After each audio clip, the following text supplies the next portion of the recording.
আমরা অনেকেই মনিটাইজেশনের এই সমস্যায় ভুগতেছি, কিন্তু এটার কোনো সমাধান পাচ্ছি না। এটার সমাধান হচ্ছে শুধুমাত্র একটা ক্লিক। আমরা এক ক্লিকে এটা আমরা রিমুভ করব। আমরা সাধারণভাবে যারা ফেসবুক পেজ এবং ফেসবুক আইডি মনিটাইজেশনে ওয়াচ টাইম ফিল আপ হওয়ার পরে মনিটাইজেশন পার্টনার পলিসি একটা চলে আসে, যে পলিসির কারণে আমরা আমাদের পেজটি এবং স্বপ্নের ফেসবুক আইডিটি মনিটাইজেশন করতে পারি না। শুধুমাত্র তাদের জন্য হচ্ছে আজকের এই ভিডিওটি। এটা রিমুভ কিভাবে করবেন তা নিয়ে আজকের ভিডিও।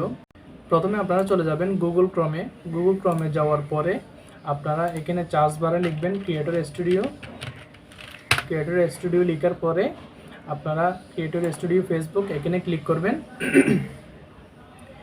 এরপরে দেখুন মনিটাইজেশন নামের একটা অপশন আছে, মনিটাইজেশন আপনারা ক্লিক করবেন।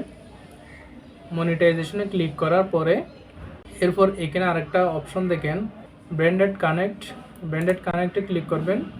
ব্র্যান্ডেড কানেক্টে ক্লিক করার পরে একটু অপেক্ষা করবেন।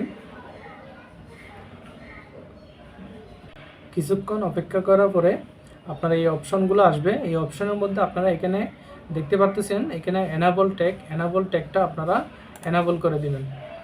এখানে আমি এনাবল করে দিচ্ছি। এরপর এখানে আমি কনফার্মে ক্লিক করে দিচ্ছি। কনফার্মে ক্লিক করার পরে আমি আবার ওভারভিউতে যাব। ওভারভিউতে যাওয়ার পরে এই যে আপনারা দেখতে পাচ্ছেন আগে এখানে পার্টনার মনিটাইজেশন পলিসি ছিল, ওই পলিসিটা চলে গেছে। এটা নো মনিটাইজেশন ভাইলেশন চলে আসছে, মানে আমার মনিটাইজেশনে কোনো ধরনের সমস্যা নেই।